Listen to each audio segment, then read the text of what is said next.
তো আজকের তারিখটা কিন্তু জুলাই মাসের 1 তারিখ 2025 সাল এবং আজকে থেকে নতুন করে প্যান কার্ড বানাতে হলে নতুন নিয়ম চালু করা হয়েছে। নতুন রুলস রেগুলেশন এনেছে income tax department of India. অর্থাৎ এবার থেকে প্যান কার্ড বানাতে হলে যেই সমস্ত নিয়ম মানতে হবে সেগুলো এই ভিডিওতে আমি এক্সপ্লেইন করব আপনাদের সঙ্গে। আমি থাকবো আপনার সঙ্গে শুভঙ্কর। আপনি দেখছেন আপনাদের প্রিয় ইউটিউব চ্যানেল এরা ফ্রেন্ড। চ্যানেলটিকে সাবস্ক্রাইব করবেন, ভিডিওটাকে লাইক করবেন, একটু বেশি করে শেয়ার করবেন যাতে করে এই আপডেট ইনফরমেটিভ ভিডিওগুলো সবার কাছে পৌঁছায়। চলুন শুরু করি।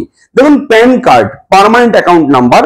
প্যান কার্ড অতি জরুরি একটা ডকুমেন্ট। ব্যাংকের অ্যাকাউন্ট খুলতে যাবেন সেখানেও প্যান কার্ড প্রয়োজন আজকাল, এবং প্যান কার্ড বহু ক্ষেত্রে আমাদের প্রয়োজন পড়ে। এবং এই প্যান কার্ড কিন্তু বানাতে হলে আগের যে নিয়ম ছিল অনেক দিন আগে, কয়েক বছর আগে, যে কাগজে ফর্ম ফিল আপ করে মানুষ ধরে, অর্থাৎ যে প্যান কার্ড বানায় কেউ একজন থাকে, তার দ্বারা অফিসে গিয়ে হয়তো বানাতেন আপনারা 200-100 টাকা খরচ করে। কিন্তু এটা অনেক পুরনো ছিল সেই সময়, নতুন যখন প্যান কার্ড চালু হয়েছে তখন থেকে। বর্তমানে কিন্তু আমরা নিজেরাই চাইলে আমাদের প্যান কার্ডটা বানাতে পারি নতুন করে। তবে নতুন করে যারা প্যান কার্ড বানাতে চান তাদের কিন্তু এবার থেকে আধার কার্ডটা বাধ্যতামূলক। অর্থাৎ আধার কার্ড নাম্বার দিয়েই কিন্তু প্যান কার্ড এবার থেকে বানাতে হবে। এবং এই প্যান কার্ড বানানোর সময় যদি আপনি আধার কার্ড না দেন তাহলে কিন্তু প্যান কার্ড আপনার নামে ইস্যু হবে না। নতুন করে যারা বানাবেন তাদের কথা বলছি। এবং যারা পুরনো অনেকদিন আগে বানিয়েছেন, আপনার কাছে প্যান কার্ড অলরেডি আছে, তাহলেও কিন্তু আপনাকে জানতে হবে একটা নতুন নিয়ম। যেটা কি, আপনার প্যান কার্ডের সঙ্গে কি আধার কার্ড লিংক আছে? অনেক বছর আগে, কয়েক বছর আগে বানিয়েছেন, তখন হয়তো আধার কার্ড আপনি দেননি, আধার কার্ড ছাড়াই হয়েছে প্যান কার্ড। তবে সেই প্যান কার্ডের সঙ্গে এবার কিন্তু আপনার আধার কার্ডটাকে লিংক করাতে হবে। তার জন্য ডেডলাইন দিয়ে দিয়েছে ইনকাম ট্যাক্স ডিপার্টমেন্ট, এবং সেই লাস্ট ডেট হচ্ছে 31 ডিসেম্বর 2025। অর্থাৎ এই 2025 সালের ডিসেম্বর মাসের 31 তারিখ লাস্ট ডেট। এই তারিখের মধ্যে আপনাদের প্যান কার্ডের সঙ্গে আধার কার্ডটাই কিন্তু লিংক করাতে হবে।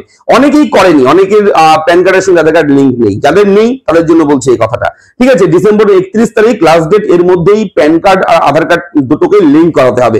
লিংক করানো একদম ইজি আছে, অফিসিয়াল ওয়েবসাইট থেকেই লিংক করানো যায়। যদি চান আপনারা অবশ্যই কমেন্ট করবেন, আমি ভিডিও করে দেবো কিভাবে আপনি ঘরে বসে আপনার স্মার্টফোন দিয়ে আপনি কিভাবে প্যান কার্ড আধার কার্ড লিংক করবেন সেটা আমি বলে দেবো। তো এই যে নতুন নিয়ম যে এবার থেকে আধার কার্ড ছাড়া প্যান কার্ড বানানো যাবে না, এটা কেন চালু করেছে সরকার, কেন গভর্নমেন্ট এটা চালু করেছে? প্যান কার্ড একাধিক ব্যবহার করছে, অর্থাৎ একজনের নামে 2-3টে করে প্যান কার্ড আছে, ফেক প্যান কার্ড, সেই প্যান কার্ড গুলো ইউজ করছে। আপনারা জানেন নিয়ম আছে, একজন ব্যক্তির নামে একটাই প্যান নাম্বার হয়। যদি একজনের নামে 2টো প্যান নাম্বার বের করা হয় তাহলে সেটা ইলিগাল, অবৈধ। তাহলে তার এগেইনস্টে আইনি পদক্ষেপ গ্রহণ করতে পারে সরকার, ইনকাম ট্যাক্স ডিপার্টমেন্ট। তারা কিন্তু আপনাকে জেলে পর্যন্ত পাঠাতে পারে যাদের একাধিক প্যান কার্ড আছে। এবং এমনও দেখেছে সরকারের কাছে, এমনও রিপোর্ট গেছে যে একজন ব্যক্তি অন্যের প্যান কার্ড ব্যবহার করছে কোনো না কোনো কাজে। হয়তো আপনার একটা কাজ, সেই কাজে প্যান কার্ড দরকার, আপনি অন্য কারোর প্যান কার্ড দিয়ে আপনি কাজটা চালিয়ে নিচ্ছেন। এইভাবে বিভিন্ন ধরনের জালিয়াতি ফ্রড হচ্ছে একের পর এক, বিভিন্ন জায়গায় বিভিন্ন সময় কিন্তু এগুলো সরকারের কাছে রিপোর্ট গেছে। এবং এইগুলো যাতে করে ভবিষ্যতে না হয় তাই আধার কার্ডটাকে ম্যান্ডেটরি করা হলো এবার থেকে। আধার কার্ড যখনই দেবেন আপনার টোটাল ডেটা, আধার কার্ডে যা যা আছে সমস্ত কিছু ফ্যাচ হবে, সমস্ত কিছু সেখান থেকে কনভার্ট হয়ে সমস্ত কিছু ভেরিফাই হয়ে যাবে, তারপর প্যান কার্ড আপনার নামে হবে। তো এবার থেকে এই বিষয়ে কিন্তু অবশ্যই নজর রাখবেন। প্যান কার্ড বানাতে হলে আধার কার্ড ম্যান্ডেটরি, আধার কার্ড বাধ্যতামূলক, আধার কার্ড ছাড়া প্যান কার্ড হবে না। এটা হচ্ছে একটা ব্রেকিং আপডেট, আপনার সঙ্গে শেয়ার করলাম। ছোট্ট আপডেট, তবে খুব গুরুত্বপূর্ণ, খুবই ইম্পর্টেন্ট আপডেট। কেমন লাগলো আপডেট লিখে জানাবেন। আমাদের ভিডিওর আপডেটগুলো আপনাদের কেমন লাগে অবশ্যই কমেন্ট করবেন। ভিডিওগুলো আপনাদের বিভিন্ন হোয়াটসঅ্যাপ গ্রুপ বন্ধুদের সঙ্গে শেয়ার করবেন যাতে করে সবাই এই ইনফরমেটিভ বিষয়গুলো জানতে পারে। তো ভালো থাকবেন, দেখা হচ্ছে পরবর্তী নেক্সট ভিডিওতে।